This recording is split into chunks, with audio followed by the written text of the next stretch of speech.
के द्वारा विरचित किराता अर्जुनीयम महाकाव्य के प्रथम सर्ग का चौथा श्लोक पढ़ेंगे। इस वाले श्लोक में अब वनेचर महाराज युधिष्ठिर को समाचार सुनाने की अनुमति प्राप्त करके भी स्वामी के मन में खेद उत्पन्न न हो, अतः वह वनेचर विनय प्रकट करता हुआ वनेचर पहले महाराज युधिष्ठिर से क्षमा मांग लेता, पहले वह क्षमा मांगता है और अपने भावों को अभिव्यक्त करता है। वनेचर के भावों को उल्लेखित कर माँ कवि भारवी क्या करेंगे, मैं श्लोक का वाचन करता हूँ, तत्पश्चात हम इसके अर्थ को देखेंगे। परीक्षा उपयोगी श्लोक है, परीक्षा में पूछा भी जाता है और इसकी जो उक्ति है वह भी अंत में जो उक्ति आई है वह भी परीक्षा में बड़ी ही आती है। तो आप ध्यान से इस श्लोक के वाचन को और इसके अर्थ को सुनिए। क्या कह रहा है, वनेचर के भावों को उल्लेखित कर माँ कवि भारवी। क्रियासु युक्ते निर्वचार चक्षुषो न वंचनीया प्रभु अनुजीविभिः अतो अहर्षि क्षन्तुम् असाधु साधु वा हितं मनोहारि च दुर्लभं वचः। क्या कह रहे हैं भारवी, क्रियासु युक्ते निर्वचार चक्षुषो न वंचनीया प्रभु अनुजीविभिः अतो अहर्षि क्षन्तुम् असाधु साधु वा हितं मनोहारि च दुर्लभं वचः। श्लोक का अन्वय इस तरह से होगा। नृपः क्रियासु युक्ते अनुजीविभिः चार चक्षुषः न वंचनीया अतः साधु असाधु वा क्षन्तुम् अहर्षि हितं मनोहारि च वचः दुर्लभम्।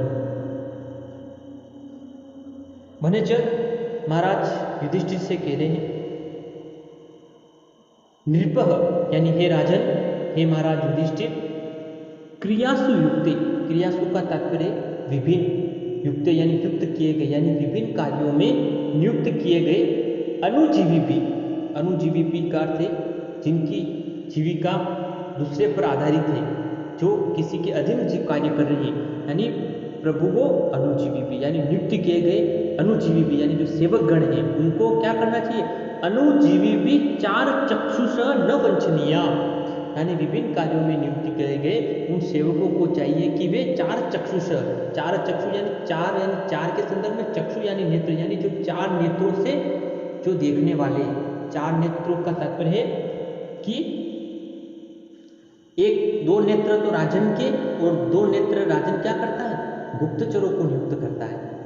जो गुप्तचर होते हैं, गुप्तचर व्यवस्था के बारे में हमारे संस्कृत साहित्य में महाकवि भारवी ने जिस संदर्भ में इसका प्रयोग किया है वह हमें कौटिल्य के अर्थशास्त्र में गुप्तचरों के बारे में मिलता है। वहाँ पर गुप्तचरों की दो व्यवस्थाएं मिलती है, चर और अचर। एक चर गुप्तचर होते हैं, अचर गुप्तचर होते हैं। चर गुप्तचर जो होते हैं वे एक स्थान से दूसरे स्थान पर भ्रमण करते रहते हैं, अचर वहीं रहते हैं। उनमें काप्टिक है, उदासितिक है, गहपति के, वेदक है, तापस है और उसके अलावा और भी जो गुप्तचर है उसमें सन्नी है, तीक्ष्ण है, रसद है, भिक्षुकी है। तो ये सारे गुप्तचर हमारे राजन के राज्य में राजा नियुक्त करता है और पूरे राज्य की शासन व्यवस्था को जानता है, दूसरे राज्य के शासन व्यवस्था को जानता है। किसी राजा पर आक्रमण करना है तो उन गुप्तचरों के माध्यम से ही सारे समाचारों को जानता है। तो राजन के लिए वो गुप्तचर क्या होते हैं, उनके दो नेत्र अतिरिक्त होते हैं, इसीलिए चार चक्षुष शब्द यहाँ पर जो आया है वो क्या आया, गुप्तचरों की आंखों से जो राजा क्या करता है, देखता है। कहने का तात्पर्य है चारह चक्षुषी येषां ते, यानी बहुब्रीहि समास से चार नेत्रों से जो देखने वाले हैं, जो गुप्तचर की आंखों से देखने वाले हैं, वे क्या न करें, आगे बता रहे हैं कि न वंचनीय यानी उनको नहीं क्या करे, उनको वंचना न करे, यानी उनको ठगे नहीं, उनको धोखा नहीं दे। एक साथ अर्थ को वापस देखिए कि हे नृप, हे राजन, हे महाराज युधिष्ठिर, क्रियासु युक्त यानी विभिन्न कार्यों में नियुक्त किए गए अनुजीवी भी यानी जो सेवक नियुक्त किए गए हैं उन सेवकों को चाहिए कि वे चार चक्षुष यानी गुप्तचरों की आंखों से देखने वाले जो स्वामीगण हैं न वंचनीय यानी उनको ठगे नहीं। अतः साधु असाधु यानी मैं जो आपसे जो भी साधु यानी जो भी मैं आपको प्रिय और असाधु यानी जो अप्रिय बात है वाक कहूँ वाक क्षंतुम अहर्षि, उसके लिए आप मुझे क्या करें, क्षंतुम कर दे, क्षमा कर दे। यानी वो बात आप हमें क्या करें, मैं आपसे जो भी वचन कहूँ चाहे वह बात आपको प्रिय लगे या अप्रिय लगे, उस बात के लिए आप क्षंतुम अहर्षि यानी आप मुझे क्या कर दे, क्षमा कर दे, आप मुझे माफ कर दे, आप मुझसे नाराज नहीं हो, क्योंकि हितम मनोहारी च वचन दुर्लभम, यानी इस लौकिक जगत में हितम यानी कोई वचन हमारे लिए हितकारी भी हो और मनोहारी, साथ में क्या हमारे मन को भी अच्छे लगे, च वचन दुर्लभम, वैसे जो वचन है इस लौकिक जगत में बड़े ही दुर्लभ है। ये एक संस्कृत साहित्य की उक्ति भी है, परीक्षा में पूछी भी जाती है कि हितम मनोहारी च वचन दुर्लभम, बहुत ही गूढ़ रहस्य छिपा हुआ इस उक्ति में।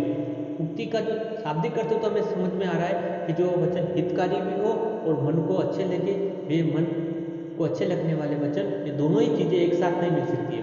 यानी माँ कवि भारवी के यहाँ पर हमें लौकिक जगत की इस बात को बताने का तात्पर्य है कि ऐसे वचन जो किसी व्यक्ति विशेष के हितकारी भी हो और मन को भी अच्छे लगे, ये दोनों ही चीज़ें एक साथ नहीं हो सकती। अगर जो वचन हमारे लिए हितकारी होंगे निश्चित रूप से वो हमें मनोहर नहीं लगेगी, क्योंकि कड़वी बात हमेशा क्या करती है, व्यक्ति को कड़वी ही लगती है, अच्छी नहीं लगती, लेकिन वो बात क्या होती है, उस व्यक्ति को उन्नति पथ पर अग्रसर करने में सहायक होती है। लेकिन लौकिक जगत में व्यक्ति विशेष क्या करते हैं, किसी भी व्यक्ति की बड़ाई करते हैं, भले वो उसके लिए अवनति का मार्ग प्रशस्त करा, लेकिन सामने वाला व्यक्ति क्या चाहता है कि अगले वाला मेरे पक्ष में ही बोले। इसीलिए हमें हमेशा ध्यान रखना है, इस लौकिक जगत में हमें वही बात करनी है जिससे किसी व्यक्ति विशेष का हित हो।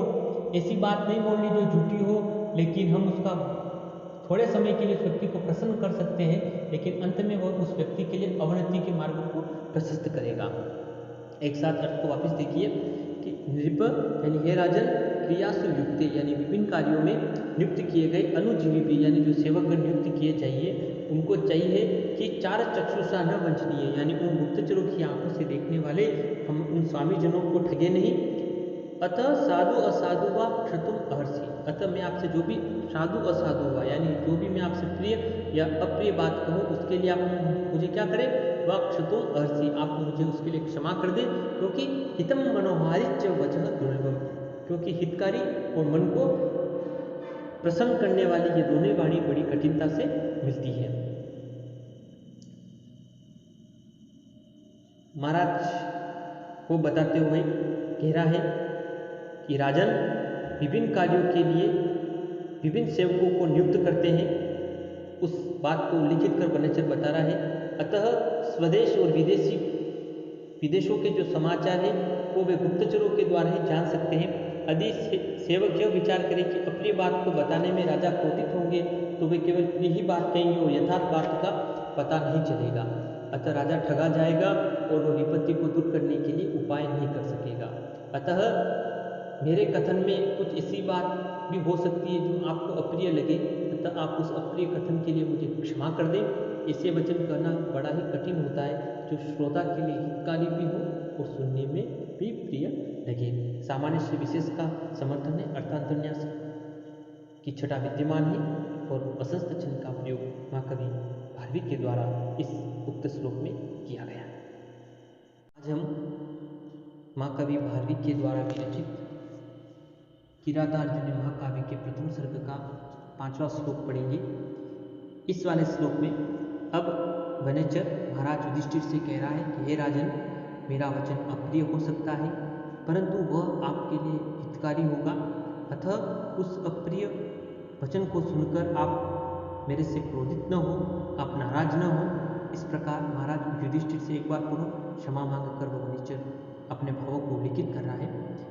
वनेचर के भावों को उल्लेखित कर माँ कवि भारवी क्या कह रहे हैं, मैं श्लोक का वाचन करता हूँ, तत्पश्चात हम इसके अर्थ को देखेंगे। सकिं सखा साधून शासितयो अधीपं हितानयः शशुणेतु सकिं प्रभुः सदा अनुकूलेषु हि कुर्वते रतिं विपश्व अमात्यशु च सर्वसंपदः। क्या कह रहे माँ कवि भारवी, सकिं सखा साधून शासितयो अधीपं हितानयः शशुणेतु सकिं प्रभुः सदा अनुकूलेषु हि कुर्वते रतिं विपश्व अमात्यशु च सर्वसंपदः। श्लोक काल में इस तरह से होगा, यह अधिपम साधु न शासित स किम सखा, यह हितान न स शृणयति स किम प्रभुः, हि अनुकूलेषु नृपेषु अमात्येषु च सर्वसंपदः सदा रतिं कुरुते। कि यह अधिगम का यहाँ पर तात्पर्य है जो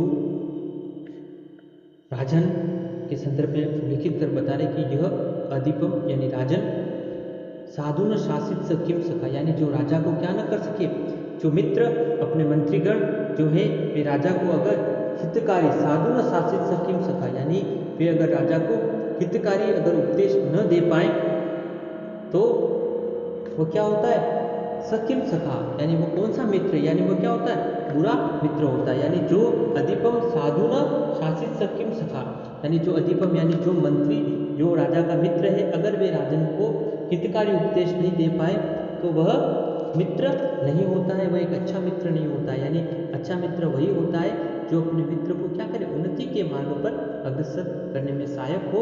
इसीलिए वनेचर कह रहा है कि यह अधिपम साधु न शासित सकिम सका, यानी जो अपने राजा को हितकारी उपदेश नहीं देता है वह मंत्री वह मित्र उस राजा का क्या होता है, बुरा मित्र होता है। फिर कह रहे यह हितान न शृणेतु सकिम प्रभुः, जो राजा हितान न शृणेतु करते सुनना, यानी जो राजा हितकारी वचनों को नहीं सुनता है, जो हित की ओर अग्रसर करने वाली बातें उनको नहीं सुनता है, तो सकिम प्रभुः यानी वह राजा भी क्या होता है, बुरा होता है।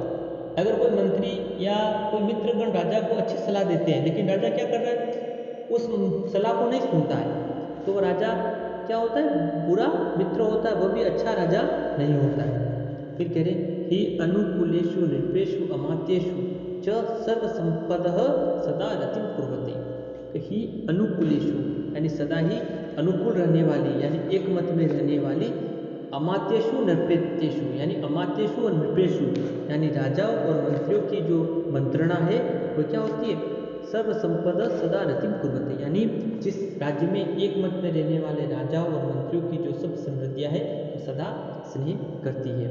यानी मंत्री को चाहिए कि वह राजा से सदा हितकारी वचनों को ही कहे, चाहे वह सुनने में कितने ही अप्रिय क्यों न हो।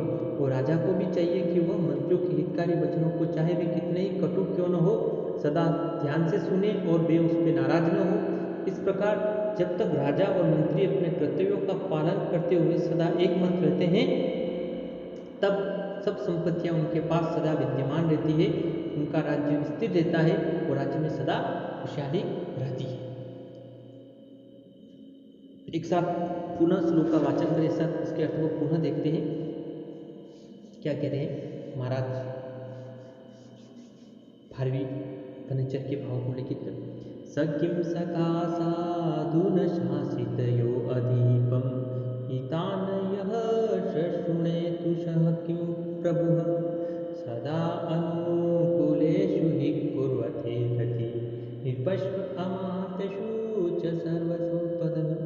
क्या यह अधिपम साधु न शासित सकिम सका, यानी जो अपने राजा को जो मंत्री अपने राजा को अच्छे वचन न कह पाए, उनको हितकारी वचन नहीं कहे, वो अच्छा मित्र नहीं होता, वो अच्छा मंत्री नहीं होता है। और यह हितान न शुश्रणित, और जो राजा हितकारी वचनों को सुनता नहीं है तो वह भी अच्छा राजा नहीं होता है।